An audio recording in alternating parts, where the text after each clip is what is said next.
Do you have a single ni isang official receipt? Yes or no? Your Honor, nag-rely po ako kung anong mga dokumento ang binigay sa akin ng security officer, Your Honor. There you go again. The question is so simple. Do you or do you not have a single official receipt to prove na ginamit yung 75 billion pesos na pera ng taong bayan sa pagbili ng supplies, medical, and food aid? As an answer, Your Honor. Ma'am Gina, yung binigay sa inyong dokumento ng security officer para i-liquidate itong pinambili ng medical at saka food supplies, may kabilang po bang resibo doon o wala? Official receipt o wala po? Acknowledgement receipt lang po, Your Honor. Kasi po sa... So wala pong official receipt. Yun lang po yung tanong ni Attorney Ligutan. So wala pong binigay na official receipt yung security officer sa inyo kaugnay sa kabuang halagang ito ng 75 million sa purchase of supplies, medical, and food aid. Acknowledgement receipt po, Your Honor. Alright. So wala pong OR. Alam nyo naman po, ma'am, ibig sabihin ng OR, di ba? Opo, Your Honor. So wala pong official receipt. Wala po, Your Wala po. Honor.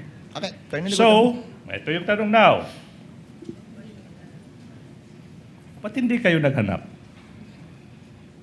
Galing kay Colonel La Chica. Hindi nyo ba naisip, ma'am, Colonel La Chica, kahit ba yung pagbili ng gamot,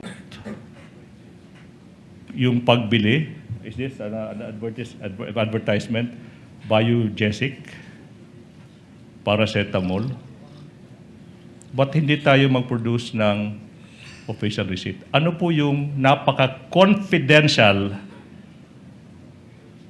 kung saan binili Biogesic, paracetamol?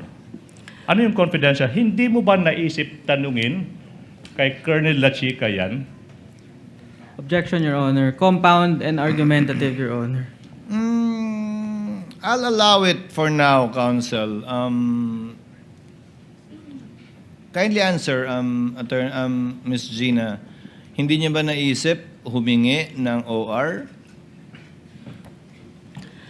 Your Honor, as I browse or as I verify po ng mga acknowledgement receipt na binigay sa akin ni SO Officer Colonel La Chica, naitanong ko po siya kasi may napansin po ako na ang iba walang date, walang name, may perma. Ang sagot naman sa akin ni SO Officer, Ma'am Gina, kung ano man ang binigay ko sa'yo na mga dokumento, yun na yun. Kasi ang mga transaction or ang operation door is very sensitive information. Sensitive information po, Ma'am Gina. At saka confidential po ito. Kaya kung ano ang binigay ko sa'yo na mga acknowledgement receipt, yun po, yun. Yun na yun.